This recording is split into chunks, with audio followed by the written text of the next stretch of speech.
Hello, everyone. Thank you so much for joining us for CBN News Watch. I'm George Thomas. The government of Israel reaching out to the Palestinian Authority to try to fight the rising tide of terrorism and violence against Israeli citizens. Brutal heat and stifling smoke hitting much of the U.S., with at least 13 people already dead from the heat just in Texas alone. The power of language. One college is encouraging its students to say parent instead of mother or father. We'll hear from one expert who says it's all about changing the way college students think. And training for the Space Force, how cadets at the Air Force Academy are learning to push the boundaries of the skies above us and produce more resources in space. Those stories and much more, including a look at an ongoing revival in Louisiana. All of that today on NewsWatch. This is CBN News Watch. Folks, we begin in the Middle East, where Israeli leaders recently reached out to their Palestinian counterparts ahead of a Muslim observance, wishing them happy holidays. They accompanied that greeting with a call to the Palestinian Authority to combat rising terrorism and violence. CBN Middle East correspondent Julie Stahl brings us the story from Jerusalem. The holiday outreach followed a surprise attack when Palestinian terrorists launched 2 rockets from Jenin for the first time in 18 years, a claim later refuted by Hamas. Although the rockets fell short of their target, it's just the latest example of violence in the northern West Bank, part of the area the Bible calls Judea and Samaria. During a visit to northern Samaria, Likud Knesset member Danny Danon said the current situation makes Israel look weak to its enemies and that there must be a move to crush the terrorist infrastructure before it's too late. Residents of the area of Samaria are going through a difficult time with relentless terror attacks by Palestinian terrorists. There's no choice. We must react with a military operation in order to strike the terror cells. While standing next to the widow of Meir Tamari, a terror victim buried on his 32nd birthday, Danon assured the crowd of his belief that Prime Minister Benjamin Netanyahu will respond. I hope that very soon we'll see the IDF operating inside the villages. We'll see these checkpoints return to the place where they murdered a Jew at the hands of a Palestinian that still hasn't been caught. And this way, we can relay a very clear message of who is the landlord here in the land of Israel. Israeli President Isaac Herzog spoke with Palestinian Authority President Mahmoud Abbas ahead of the upcoming Muslim Feast of the Sacrifice that marks Abraham's willingness to sacrifice Ishmael, not Isaac. The holiday message included a desire for cooperation, urging PA leaders to step up and fight terrorism. There's been basically a kind of terrorist infestation in the northern West Bank, which is mostly members of Palestinian Islamic Jihad and others from Hamas and disgruntled members of the Fatah. Middle East analyst Seth Frantzman says this current wave is made up of men mostly born some 20 years ago following the Second Intifada. Their anger is bolstered by a huge supply of weapons flooding the area, many likely paid for and smuggled in by Iran. You have basically all the bad elements you don't want in one place. He adds, while this isn't new to Israel, the weakness and breakdown of the PA presents a unique problem. It always faces terrorist groups.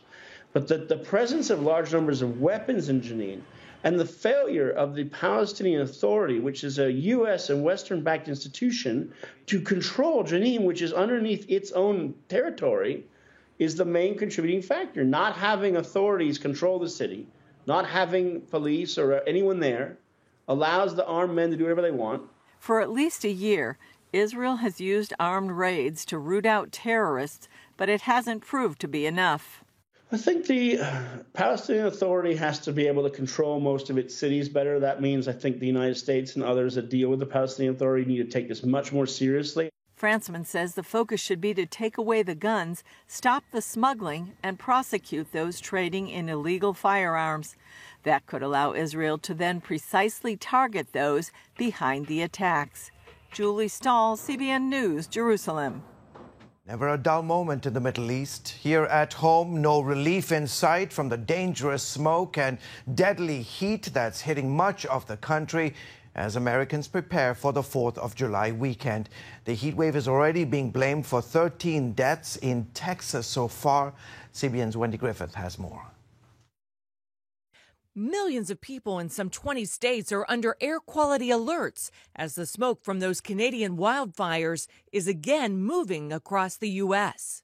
Hundreds of wildfires burning out of control are creating hazy, smoky conditions from the Northeast to Alabama to the Great Lakes. Pennsylvania officials declared a code red Wednesday as smoke covered Pittsburgh. A similar situation in Detroit, which is experiencing some of the worst air quality in the country. It's like you're just sitting at a campfire all day if you're outside. In Chicago, the EPA labeling the air unhealthy and warning older people and those with respiratory conditions to stay inside. I mean, I run 100 miles a week, so this is going to be dangerous today. Meanwhile, a dangerous heat wave is baking Texas and moving eastward. And then the intense heat. It's week 3 in Texas, and now it's expanding. State officials are asking people to curb their power usage, but so far the grid is holding up under high demand. In Dallas, officials are opening up cooling centers to help those coping with extreme temperatures. We know that this extreme heat can be dangerous,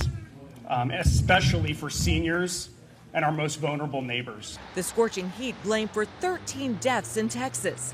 Now the triple-digit temperatures are spreading east to Mississippi and Tennessee. The heat and smoke has many cities reconsidering the annual 4th of July fireworks displays to reduce the risk of fires. Wendy Griffith, CBN News. Folks, keep cool out there. Now here's a look at some of the stories in the news beyond the headlines.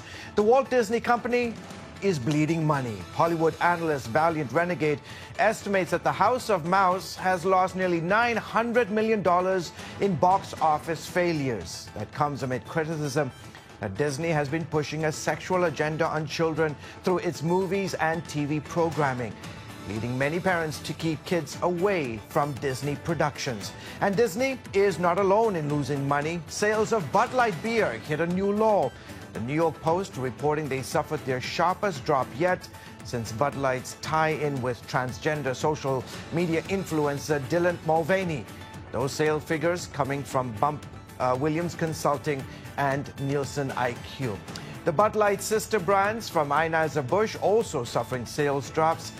Meanwhile, the U.S. government is also in a bad financial situation. The latest estimates from the Congressional Budget Office showing that the government's debt will hit 181%, the size of the entire economy, higher than any previously recorded level. Coming up, how language is being used as a tool, changing the words people use in order to change the way they think. It sounds like something straight out of George Orwell's classic book, 1984, but it's happening today. And we'll have that story when we come back.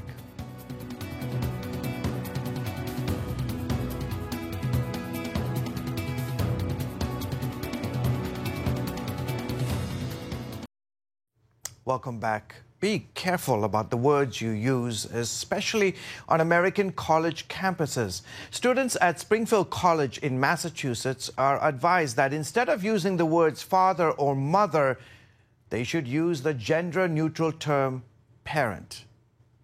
On this week's episode of the Global Lane, Adam Elwanger, an English professor at the University of Houston, says it's all about changing the way college students think. Take a look. Leadership Institute's campus reform has reported this is also happening at Boston University, Kansas, University of Wisconsin at Madison, University of Massachusetts at Amherst. So it's a broad effort to police language and thereby to police thought. What we saw at Springfield College is the university issuing guidance to students in addition to guidelines for pronoun usage, neo-pronouns. They have advised that students stop using the terms mother and father in favor of the sexless or gender-neutral parent. Is it just only a few minor language adjustments here or there, or do you see an attempt to destroy the idea of traditional families? It's the latter, unfortunately. As an English professor, I know that language is the very medium of thought. And so to change the language that we use to describe reality, it changes the way that we think of reality. And what they're trying to do here is erase the differences between what a man contributes to a child as a father and what a woman contributes to a child as a mother.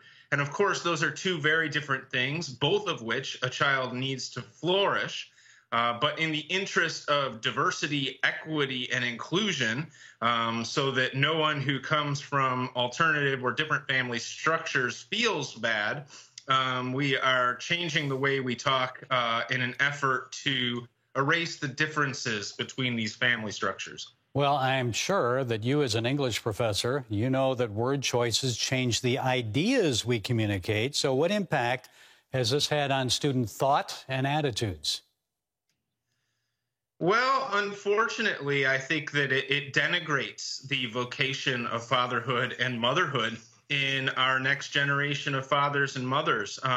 These are vocations that our young people should be eager to take on one day, and to pretend that there is nothing in particular that a young man or a young woman can contribute to their future children actually incentivizes them adopting these alternative family structures in the future rather than the traditional structure of a mother and a father and a biological family. What other word uses, Adam, and changes concern you? I mean, we know some teachers and professors have been suspended, even fired, for refusing to use gender-preferred pronouns. What other things? Well, we see this in a campaign really across the culture. You think of some of the words that used to get used for people that we would have called handicapped 20 years ago. We now call them differently abled.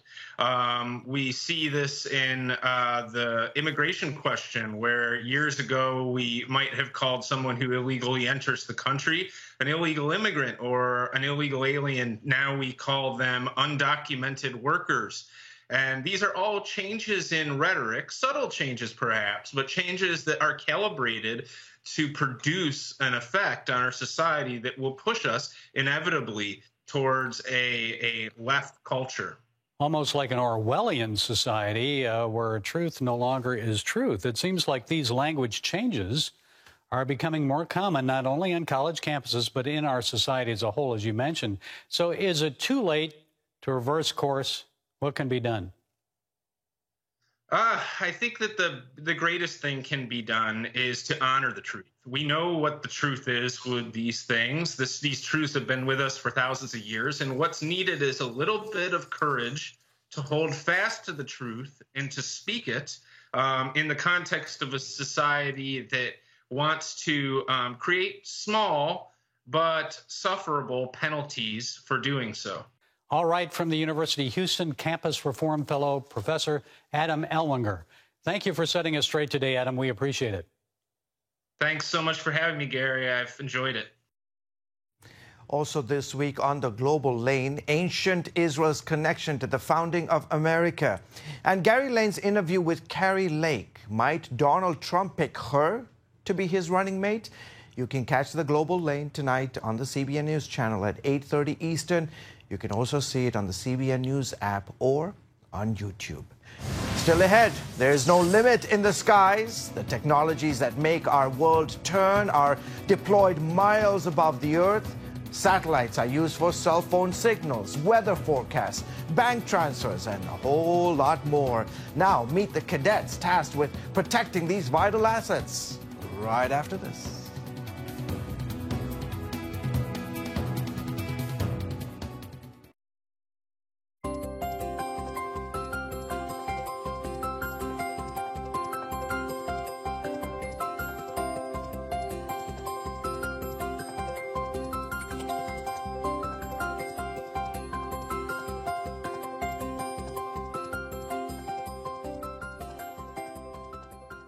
The sky is the limit for some cadets at the U.S. Air Force Academy. That saying doesn't apply. It's not It's obviously just not a saying. Those who are training to join the Space Force are learning to push the boundaries of an endless frontier. Their goals include producing resources in space and the hope of one day expanding mankind's horizon to live on other planets. Mark Martin brings us the story from Colorado Springs. The Princess is scrolling. Cadet First Class James Ferran commands this operation. He and his crew check the health of his satellite, upload a list of instructions for it to follow, and download data. So, were there any issues with this?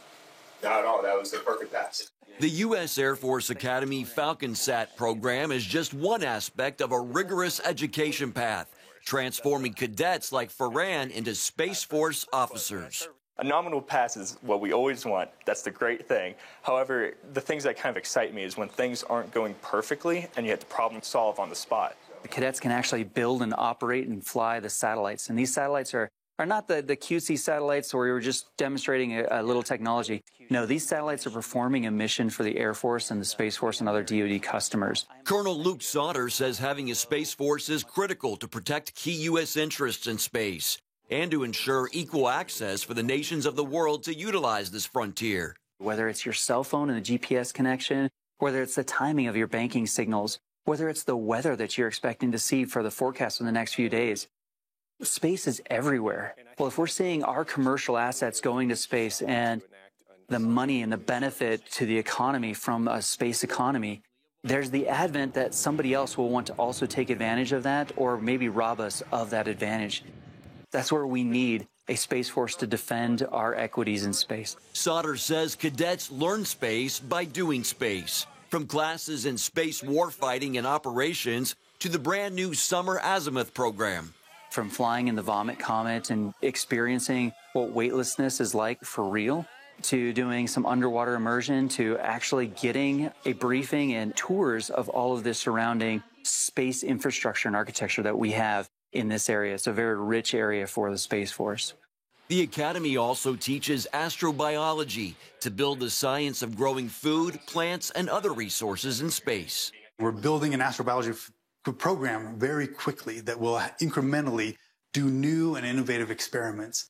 And each one has a unique angle looking at different aspects of what biology means out in space and how that biology relates back to us here on Earth. Cadet Fourth Class Jordan Moore works to make the perfect mushroom. If we want independent space travel, right? We want to go to Mars, we want to go to the moons of Jupiter, right? We need to have a source of food that is able to be grown and be sustained without having Earth resources. Cadet Second Class Madeline Latendre plants mustard seeds in phytogel with the ultimate goal of producing plants that can grow in space without sunlight. It's super cool. I mean, this research project is new, and so it's really interesting to be at the start of something and see this process, the trial and error, and seeing the end goal being something super cool up in space. The Air Force Academy is the top commissioning source for Space Force officers. About 400 have graduated from the school since 2020, and the expectation is that around 10% of every graduating class will go into the newest branch of the military. Of our 40 cadet squadrons, we have 5 Air Officer Commandings who are Space Force officers as well, and a group commander too. So we really, I think, are doing a good job of embedding these Space Force leaders and mentors into just about every aspect of cadet life. And Colonel Sauter welcomes prayers for guidance. We have leadership that is trying to understand how to step forward into this new domain for the good of society and the good of the human population, expand our presence in space, expand to the moon and to Mars and to other locations, and really be able to leave this planet and become a multi-planet species. Cadet First Class James Ferran says having faith while executing a secular mission is right for him. He believes it's what he was charged to do. My mom would always say that before I was born, I was set apart. She would say that all the time. Hi, Mom. But with that, I think that this is a calling of some kind, and I don't think I can see myself anywhere else, honestly.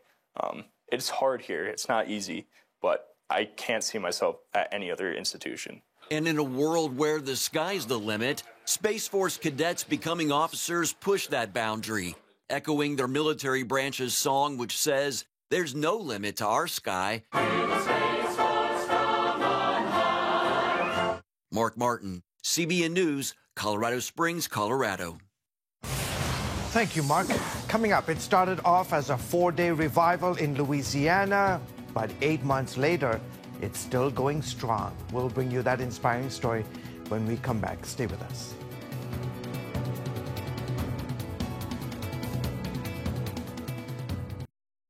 What started off as a 4-day revival in Hammond, Louisiana, is still going strong. Services at Old Zion Baptist Church started in October 2022. 8 months later, crowds are still gathering under the big blue tent that holds 2,500 people. Evangelist David R. Harrison of Voice of Hope Ministries says people from 17 states and 2 countries have come to the services, where thousands of people have made decisions for Christ, including salvations, restorations, deliverance, and healings. Harrison told CBN News the awakening in Louisiana has truly been life-changing. It has been one of the most supernatural events I've ever seen. That's so cool. Folks, that's it for this edition of CBN News Watch. Remember, you can find more of our awesome news programs on the CBN News Channel anytime or online with cbnnews.com. Also, tell us what you think about the stories you've seen by emailing newswatch@cbn.com, or you can reach out to us on Facebook, Twitter, and Instagram. We hope you will join us again next time. From all of us here, have a great day. God bless.